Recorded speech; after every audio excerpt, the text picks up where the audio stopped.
Le Seigneur soit avec vous. Lecture de l'Évangile de Jésus-Christ selon saint Matthieu. En ce temps-là, Jésus disait à ses disciples, « Je vous le dis, si votre justice ne surpasse pas celle des scribes et des pharisiens, vous n'entrerez pas dans le royaume des cieux. Vous avez appris qu'il a été dit aux anciens, « Tu ne commettras pas de meurtre. » Et si quelqu'un commet un meurtre, il devra passer en jugement. Eh bien, moi, je vous dis, tout homme qui se met en colère contre son frère devra passer en jugement. Si quelqu'un insulte son frère, il devra passer devant le tribunal. Si quelqu'un le traite de fou, il sera passible de la géhenne de feu. Donc, lorsque tu vas présenter ton offrande à l'autel, si là tu te souviens que ton frère a quelque chose contre toi, laisse ton offrande là. Devant l'autel, va d'abord te réconcilier avec ton frère et ensuite viens présenter ton offrande. Mets-toi vite en accord avec ton adversaire pendant que tu es en chemin avec lui pour éviter que ton adversaire ne te livre au juge, le juge aux gardes et qu'on ne te jette en prison. Amen, je te le dis, tu n'en sortiras pas avant d'avoir payé jusqu'au dernier sou. Acclamons la parole de Dieu. Louange à toi, Seigneur Jésus. La réconciliation, Jésus met la barre très haut. Bien sûr, puisqu'il nous faudra payer pour tout ce qui est humain, c'est-à-dire ce qui est rancœur, ce qui est méchanceté, ressentiment, envie, jalousie, critique, parti pris. Et oui, nous sommes là pour être saints. Et alors, le Seigneur dit à Louisa que la sainteté sera héroïque, comme il le dit dans Notre Père, justement quand la divine volonté régnera parfaitement dans notre cœur et l'amour. Il dit, après quoi j'ai ajouté, pardonne-nous nos offenses comme nous pardonnons à ceux qui nous ont offensés. Quand la volonté sera accomplie sur la terre comme au ciel, alors la charité sera parfaite. Le pardon aura un caractère héroïque, comme lorsque j'étais sur la croix.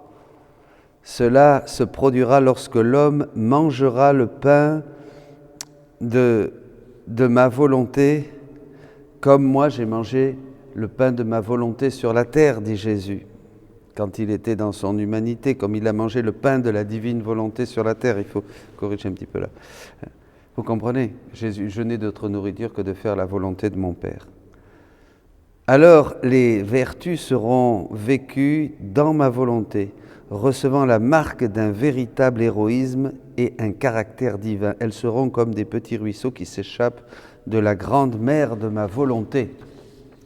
Déjà, c'est-à-dire que ça sera vraiment la sainteté, parce que nous aimerons nos ennemis, nous aimerons nos amis, nous aimerons tout le monde avec l'amour même de Jésus. Déjà dans l'Église orientale, le fait d'aimer ses ennemis était un signe d'une grande sainteté qu'on retrouve dans les grands saints de l'Église d'Orient.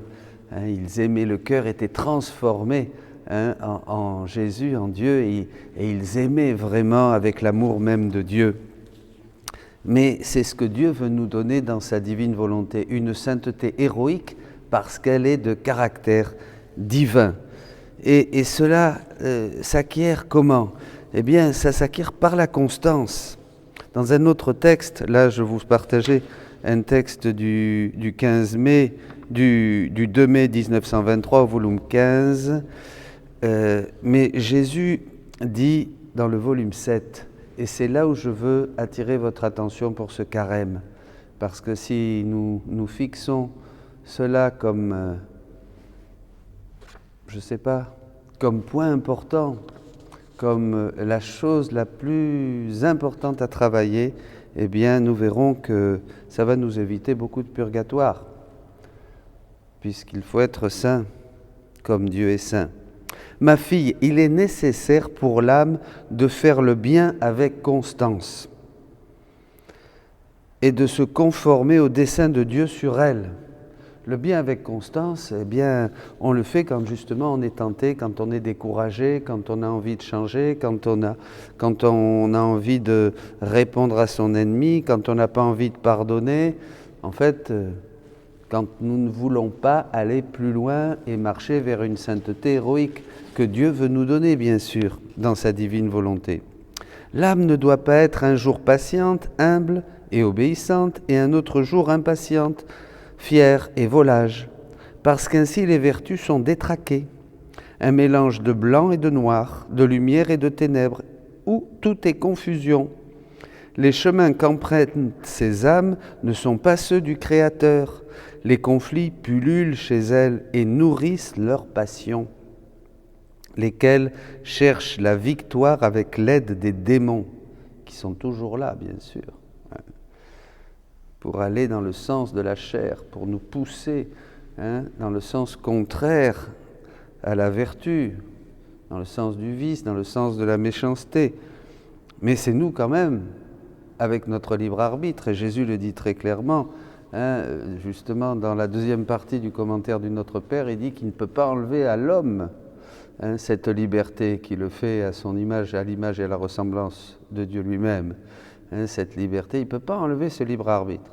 Alors il nous le laisse pour que justement nous déterminions bien. C'est ça qui est important. Quand Jésus commente ne nous laisse pas entrer dans la tentation. Dieu ne tente personne, bien sûr. Mais il nous donne la force, en nous ayant créé à son image et à sa ressemblance, la force de dire oui au bien, que ton oui soit oui au bien et non au mal. Avec l'aide des démons, des créatures bien sûr, et de leurs vertus détraquées. Si ces âmes sont sauvées, le feu du purgatoire aura beaucoup à faire pour les purifier. Très très important ça. Jésus le dit ici, tu n'en sortiras pas avant d'avoir payé jusqu'au dernier sou. On comprend très bien, tout payer, il faut être pur. Il faut rendre à César ce qui est à César, au monde ce qui est au monde, et à Dieu ce qui est à Dieu. Et nous sommes tout à Dieu. De son côté, l'âme constante est habitée par la paix, puisque la constance est l'épée devant laquelle tout désordre fuit. La constance est une chaîne qui lie toutes les vertus, blesse toutes les passions, réorganise tout à l'intérieur de l'âme, maintient l'âme sur les chemins du Créateur. Il n'y aura plus rien à purifier pour elle dans le purgatoire, puisque la constance aura tout ordonné en elle et l'aura placée sur les chemins du Créateur. C'est-à-dire qu'elle aura payé jusqu'au dernier sou. Vous comprenez ? Elle aura payé jusqu'au dernier sou. Elle aura tout payé, tout donné à Dieu. Mes amis, en ce temps de carême, demandons au Seigneur de nous donner dans sa divine volonté cette constance même de Jésus-Christ. Allons chercher Jésus, regardons Jésus, vivons avec Jésus, puisque tout ce qu'a Jésus est à nous dans la divine volonté. Approprions-nous ses attributs. Allons les chercher quand il était en lutte contre les pharisiens. Allons chercher cette constance quand il était en train de discuter avec les scribes, quand il était surtout sur le chemin de la croix durant sa passion, au milieu des crachats, au milieu de ses ennemis. Eh bien, cette constance de Jésus, cette volonté d'aller jusqu'au bout, elle est à nous. Et dans la divine volonté, nous partageons le tempérament de Jésus, nous dira aussi le Seigneur dans le livre 11. Donc prenons le tempérament de Jésus. Comment faire ? Eh bien en fonction des circonstances de la vie, ce soleil, ou c'est comme une douche, ce soleil avec ses rayons qui se déversent sur nous, qui sont tous les attributs de Dieu, sont à notre disposition. Donc selon les difficultés de la vie, par exemple un voisin fatigants, ou des conflits dans le couple, ou des enfants, bien, nous allons nous mettre sous le rayon de la paix, sous le rayon de la force, ou alors une offense qui m'a été faite, je vais me mettre sous le rayon du pardon et de la miséricorde de Dieu. Vous voyez, chaque rayon de ce soleil qui brille est un des attributs, et Jésus nous dit que celui qui vit dans sa volonté perd son tempérament et prend le tempérament de Jésus. Eh bien, c'est cela qui va nous permettre d'avoir cette constance, cette fermeté qui réorganise tout, qui nous donne une grande paix et qui fait qu'à la sortie de cette vie, eh bien, nous aurons payé jusqu'au dernier sou et le Seigneur nous dira « Viens, entre dans la joie de ton Seigneur. » Soyez bénis.